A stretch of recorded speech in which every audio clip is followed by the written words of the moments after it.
this is Cassie, and this is episode 6 of Southern Makes. Welcome if you're new, and welcome back if you're a returning viewer. Today is October 24th. I think it's around 2 p.m. I just put Charlotte down for her last nap of the day, but she is refusing to sleep, so we'll see how this goes. I don't have that much to show you. A little sad because I thought that this episode was going to be crazy packed, but some tales of woe have gone on, so let's just get right into it. Oh, and if you're new, this is a crochet, knitting, cross-stitch, fibery, yarny related podcast. So I hope that you are interested in one or all or several of those things and that you'll enjoy what I have to talk about today. So let's just get right into it. Everything that I have today is a whip. So let's talk about a really old crochet whip that I have, which is this big thing of flowers. So 10 or 11 months ago, I was just browsing Pinterest, and that seems like a lifetime away now, and I came across this blanket of all of these little flowers, and so it just it's all of these flowers sewn together. I have the two colors of pink and also this blue color. So pretty. So when they all get put together, it just looks like they're so fluffy. I know they're not like sitting flat, but the way that they're crocheted, they're fluffy. So it looks like a big fluffy, sorry, this sweater is so big. Oh, and I got a mic. I hope that it works out and that the sound is a little clearer for you guys now. I'm really excited to have it. So back to yarn. I made all of them separate, and if you want to know the pattern, it's like, you know how Pinterest is. It's a click on a click on a click on a click, and there's no real pattern. Basically, it's super simple if you wanted to do it. It's just a magic circle, like of like 8 single crochets, and then DC clusters and like a chain into the middle, DC cluster, chain 1, slip in the middle. So that's all it is. And I made all of the centers separate, like a huge box of them, and then went back and added the petals. So they're really not that difficult to make, but this is box like 1 of 3. So I have made a ton of them. So it came time for me to start joining them. Try not to make them go everywhere. So I posted in one of my crochet groups on Facebook and asked for advice, and they told me to just do it like this, like take a darning needle and weave it through. And I tried, and I don't like it at all. I just really can't get down with this. It's messy. You can see the yarn. I just don't like it. So I've been on Ravelry and looked at Pinterest and Googled, and I just don't know what to do. In hindsight, I should have just joined them as I went. That would have been so much simpler. But right now, yeah, not sure what to do. Completely stalled on this project. But I talked about the Moogly Cow that I'm participating in. So that block 17 that I mentioned in my last episode, it got me to thinking, because they're all individual little flower motifs, and then you do the granny square around with them, and then you join them all separately. So I thought, light bulb, maybe that would work for these. And that flower is a little different. It's flat. It's not the cluster, so I don't know, but maybe I could finagle my way around this into a square, and that wouldn't give me the exact look like the huge just flower bed of petals, but it would still be able to be a real blanket at that point. So I think I might experiment with that after I do some more work on what I'm about to show you. So enough of that. That has just been definitely on my radar. I've been staring at this box, and I just want to do something with it. I hate that I spent so much time working on all these flowers and they're just sitting there because I don't know how to join them. But in better news, I finally got the yarn for my honeycomb pullover by Nomad Stitches. So let me show you. The yarn is still attached. I'm trying not to pull it out. Here it is. I know it's kind of hard to see. Hopefully you can kind of see. It's blowing out the camera, isn't it? Can you see the honeycomb pattern? Kinda. So this is a crochet pullover sweater pattern. It's worked top down in a raglan style. You can see the raglan right here, and I've separated for the sleeves, and I've started the honeycomb pattern, which is, I'm obsessed. Sorry for the dog hair. I've already recorded this one time in the living room because it was freezing in this craft room earlier, but now it has warmed up, and yeah, so I'm in here. But when I was in the living room, the dogs, that's where they hang out. Yeah, so I'm gonna have to lint roll this. But top down raglan increase, and then once you separate from this for the sleeves is where the honeycomb pattern is supposed to start. But I have a large bust and I'm tall, so I knew I was going to have to increase a bit, and I actually did 6 or 7 repeats of just the basic sweater repeat before I started the honeycomb detail. So if you're going to make this, I would definitely keep that in mind. I thought it was extremely cropped.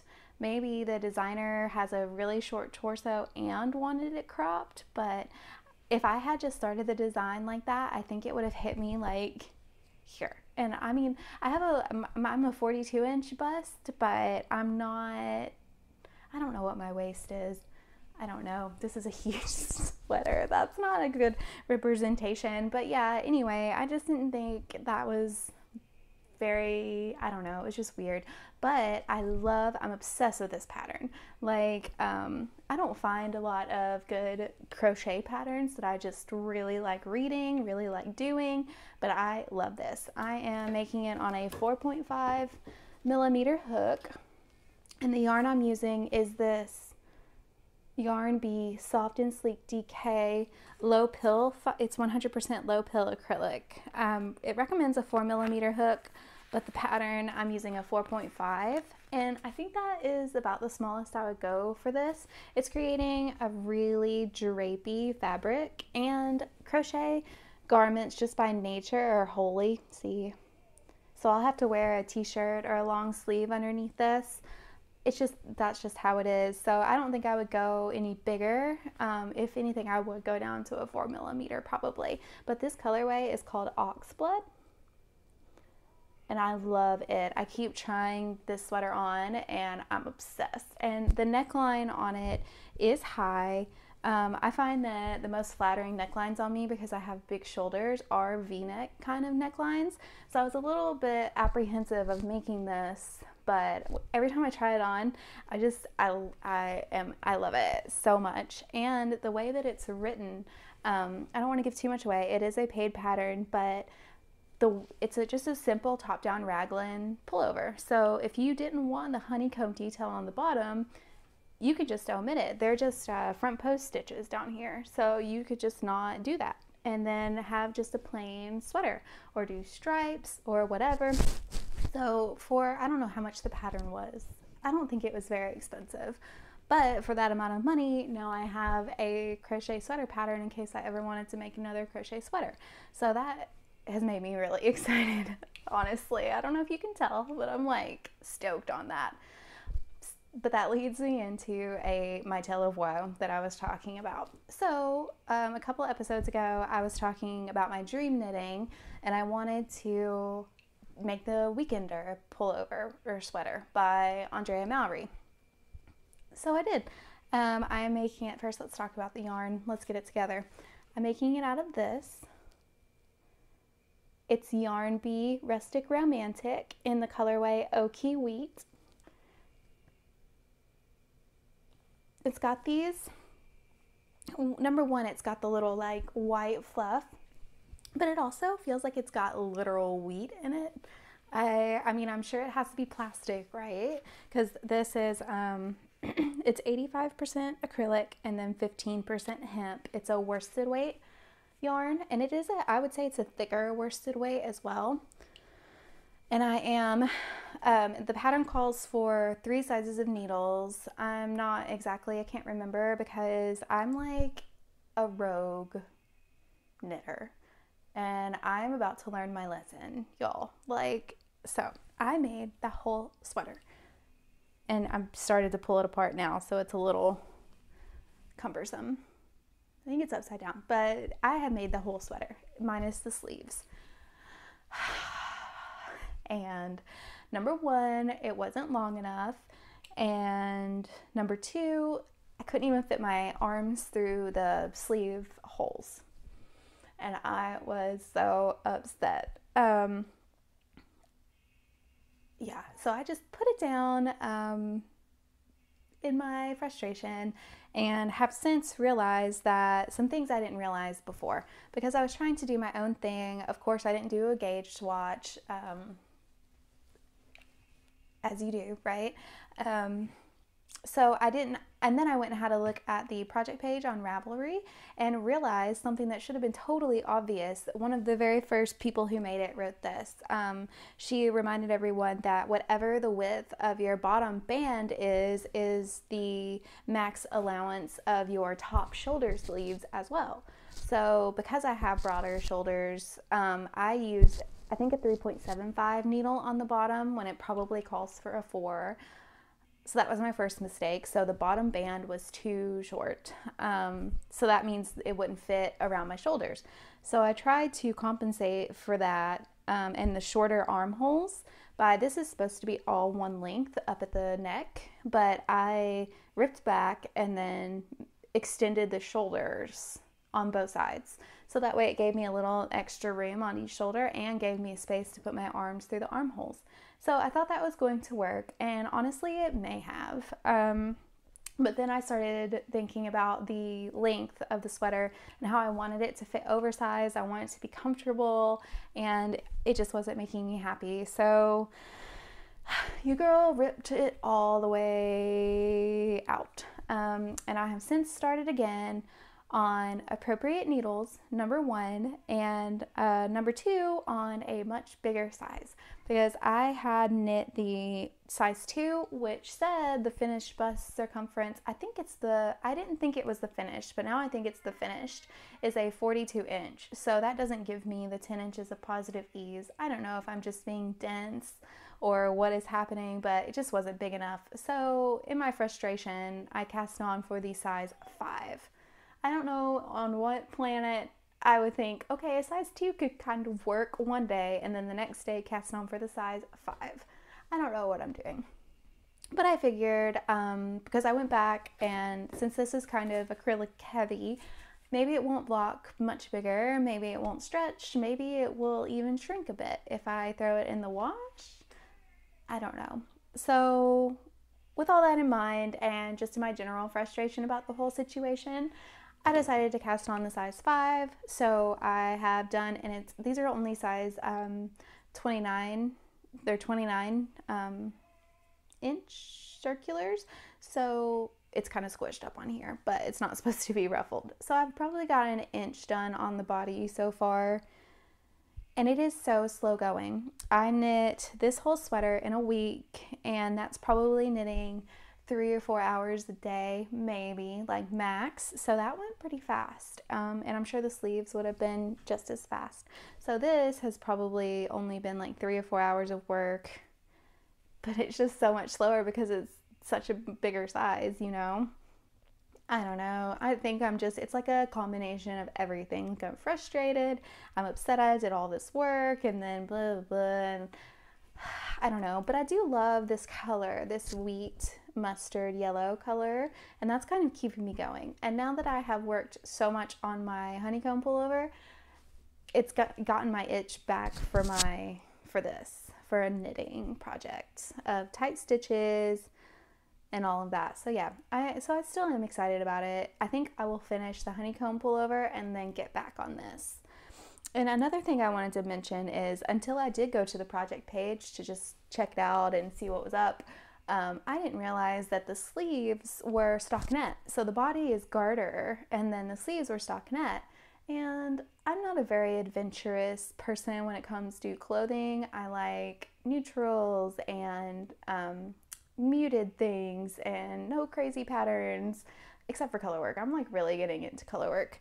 So it's just kind of, not to say that that's crazy or anything, but the two different stitches, they're so different that I don't like that. So here I am doing the whole sweater over, which might be good because then I did notice this about the sleeves. So I think what I'll do when I do get to the sleeves is instead of having to purl them around to make the garter, I will just knit them inside out, just like how we're doing the body.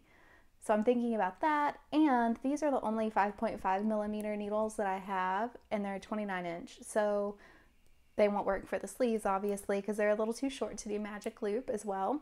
And I had the bright idea, duh, to use my DPNs. I have 5.5 DPNs for some reason. Don't ask me why I have them. So I think I'll do that and just do that on DPNs. So that's getting me. So there's like some bad and some good, and there's a whole mix of like emotions going into this sweater. And I will never ever work unless I'm just obsessed with the pattern. I will never do a bottom up sweater ever again. I don't know how y'all do it. I don't know how y'all like it. I mean, this is only my second knitted sweater, but it's not my like second sweater ever that I've ever like created. And just having the top down, the ability to try it on, see how it hangs, make adjustments, increases, decreases, whatever. Why don't we choose that over this? I can't. And yeah, I'm so emotional about this whole situation.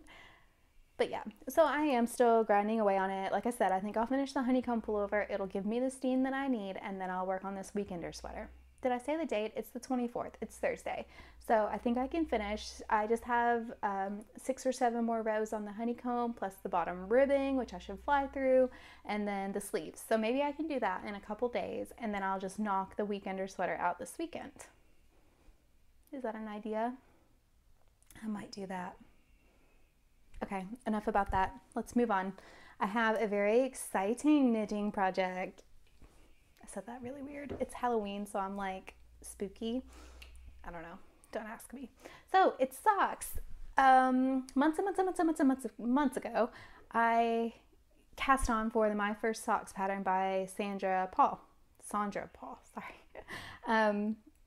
And they didn't work out. I was using patterns and it was kind of thick and fiddly, and I am doing this on DPNs. So, I don't know, I just didn't like it, so I put them down. And the pattern was a little it's not complicated, but it was a lot of repeats and a lot of remembering that I didn't want to do. So I've been watching more and more sock podcasts. I don't know why I'm repeating myself so much. Y'all should just stop me. Anyway, everybody has made the Hermione's Everyday Socks by Erica Lueder. It's a free pattern on Ravelry, a very simple pattern repeat, easily memorizable, and there's 2 knit rounds as well. So it's just like pattern knit, I think maybe. I haven't knit on these in a minute. So first off, I'll just show you what I have. I am knitting them on 3 DPNs, and then I have my 4th one here. I'm doing 2 I hope you can see. I don't think my camera is doing a very good job of focusing today. I'm sorry. Oh. Yes, that was the right way. I was like, it's inside out. So, let's fix this. So, I cast on 64 stitches. These are 2.75, but this is a lace weight yarn. This is actually the yarn that I showed you in an earlier podcast that I dyed. Which comes out more pink on the screen, but is red. And y'all, I'm obsessed. I don't want to make it like focus on it again so it'll mess up the color, but I'm obsessed. So I brought the skein over to show, because there's 2 skeins of it. So here it is. Sorry it's so messy. I've messed with it. So here it is. I'm obsessed. So there it is. And then so I just wound a little cake of the other. And here it is. I love it so much. So I cast on my sock, and this is where I am. So I know that 2.75 millimeter is a little big, but it is lace weight. My gauge is really tight. And when I stretch, I think these will fit me, honestly. And since I've never finished a pair of socks before, I really have nothing to go off of. I don't have anything to compare it to. So yeah, I'm just going to do this and see how it goes, and I'm planning on these being my Christmas socks. So I'm going to make me a pair, and then I will definitely have yarn left over. So if it works out, I'm going to also make Charlotte a pair. So cute, and we'll wear them on Christmas. And I offered to make Kyle a pair, but he is really precious about his socks, which isn't a bad thing. That's fine, but I don't think that he would really, I don't think they would be comfortable. I don't know. Maybe he would like them. We'll see. I'll let him like play around with mine once I finish them, if I ever finish them. They are really slow. I'm so slow. And honestly, I don't know if you can see, cut myself with my DPNs. These are just from like Michael's. They're not sharp. They actually cause me, they are sharper than some other ones that I have, but they cause me so much grief because I can't grab the stitches, but I'm still over here pricking my fingers. Life is so tough, y'all. So tough. And I apologize that I'm speeding through this, but like I said, I recorded this once already and Charlie is sleeping and I'm just trying to get it done, and I really, really, really wanted to record, so and show you guys what I've been doing. Yes. So I can, all my progress and all of my things. So the next thing really quickly I'll talk about is a cross stitch. I mentioned this, I think it was my very first episode. I'm gonna have to, it's blowing it out. It's the Brooks Books blog, Summer, Autumn, Spring, and Winter House cross stitch. Free patterns on the Brooks Books blog if you would like them, and you can find them elsewhere as well. Different capacity. I don't know why. I think it's fairly old, like years and years old, but I know, sorry, this is blowing out. But this color palette that I have here, so I'm not following her color instructions. I have a ton of cross stitch thread from when I used to sell cross stitches. I just have like a whole caboodle of it. So, but this color palette, hopefully I can figure out, I'm going to get Kyle to help me to figure out if I can insert pictures to the side of my podcast. I love it when podcasters do that. It's awesome. So I'm going to see if he can help me do that. And if so, I will put a picture of this in, because the color palette, I'm obsessed. And I have worked on it quite a bit. I finished the trees. I've somewhat finished the trees. There's a moon up at the top. I've added the little spider guy here. Yeah, I've done a lot of work on it. It's really slow going. Really tiny, so yeah, but I've done a lot on that, and my goal is to have that finished by the 31st, and then that way I'll probably put it down for a little bit, and then I want the winter one finished by January, the winter house. And I can't decide if I want to put the winter house here or here, because I want them to be 4, and then of course I'll cut it and frame it, and I'm gonna put it back there. I'm so proud of it already, and it's not done. But yeah, I love this project. And it is so nice sometimes to have something like this just pick up and work on whenever you're tired of knitting and crocheting. I know that's blasphemy to say, but you know, sometimes we get tired. And also, I don't know what it is. I was on Google, just Googling this, but my hands hurt really bad when I knit. So bad. When I crochet, it's not so bad. If I crochet literally all day for like 10 hours, they may hurt a little, but I can knit for an hour and a half, 2 hours, and it hurts so bad I have to stop. And I'm not exactly sure why that is. I Googled it and they said prop your elbows up, make sure you're sitting, and you know, all the normal stuff. You can buy compression gloves, and I don't know. So maybe I'll try one of those things, but yeah, I'm not sure. So that's really kind of stopped me lately, and it stops me from working on the socks because they're tiny. The lace weight, the needles, I don't know, it's all so tiny, the tiny little stitches, and it hurts my eyes. So I'm trying. I really want to get those finished. Every single time I watch an episode of a podcast and somebody's finished another pair of socks, I'm just like, the envy. Must finish my socks. And I really want a pair of hand knit socks, like really bad. So why can't I just finish them? I will. Okay. So last thing I had to talk about was I ripped it out. Of course I did. But I got this yarn to make, my goodness, with this light.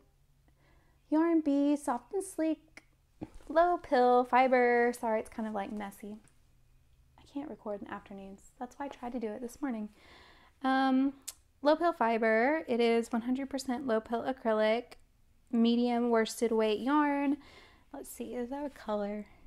color Ivory. So I bought this to make my farmhouse shawl, and that shawl takes, I think it called for five skeins of yarn, and the yardage on this is 232 yards, 142 grams, 213 meters. It is a big shawl, and it has like fringe on it.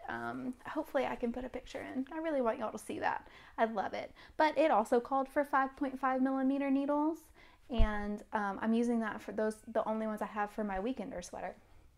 So I started this right when I got home, and then really wanted to start the weekender sweater and pulled my needles out. And this pattern for the farmhouse shawl is a paid pattern on Ravelry, so I can't remember who it's by, but you should look it up. It's really pretty. You could almost knit it flat, so I was thinking about doing that because I do have some really long flat knitting needles I could use, at least until it got big and too big. But these, here I have some, they're so long. It's hard, especially like I said, my hands hurt and everything. It's really hard to finagle. Is that the second time I've said the finagle word today?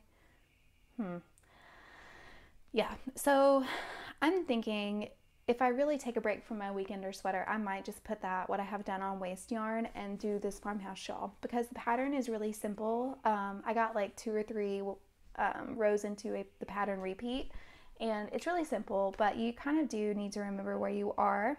So I think I'll just get like a notepad. I was keeping up with it on my phone, but it's a little difficult just the way it's written to like type out where you are on your phone. So I might get a piece of paper and just jot that down. And I mean, it's intuitive, so I'm sure once you get, I was only like this far. So once you probably get into it, because it's just repeat, repeat, repeat, you probably memorize it. But I didn't get that far in it before I took the needles out. But that is on my list of things to knit maybe this weekend when I get tired of my other projects. Not sure. Yeah. So big news. Again, I'm sorry, this is all over the place. I ordered my first indie dyed yarn yesterday. Y'all, oh my god, I'm so excited. I ordered from Bay Horse Yarns. They're based in California.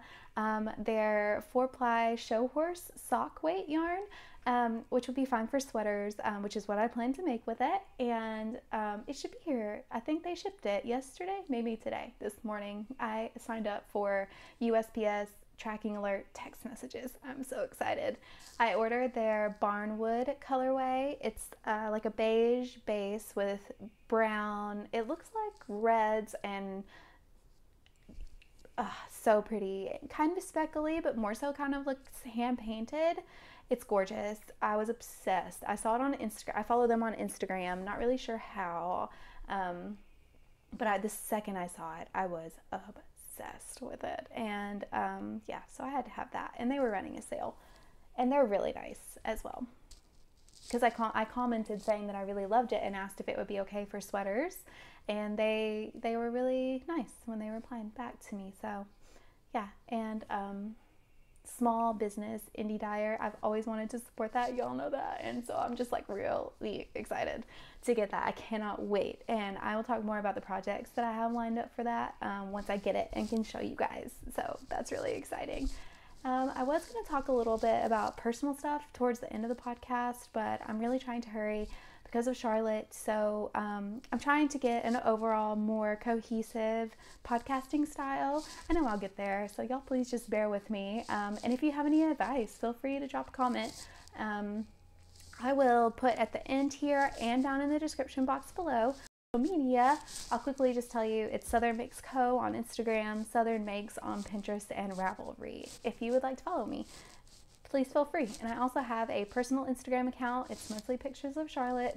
That's Cassie in Bales, if you would like to follow me. And I'll put a little picture in at the very end. And I might throw in some little outtakes at the end of this podcast. So if you want to see that, they're pretty funny, what I recorded earlier. So I kind of want to. So I probably will, because this is my podcast. But yeah, thanks y'all so much for watching. I'm really excited about all my projects, even though I had my tale of woe. I'll get back into it, and maybe next time I'll have a finished weekender to show you.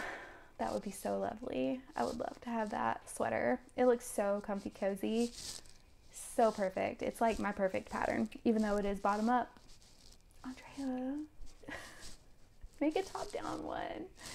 Anyways, thanks so much for watching, y'all. I hope you enjoy your weekend. Hopefully I'll have this uploaded by tomorrow, by Friday. Happy knitting, happy crochet, happy cross stitch, happy fiber related everything. So yeah, bye.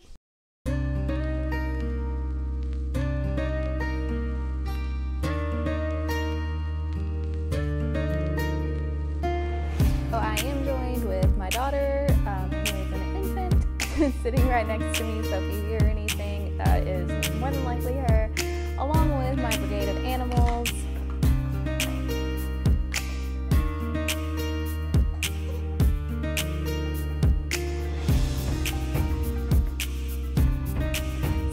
Barley, and I hope so. Yeah, let's just get right into it.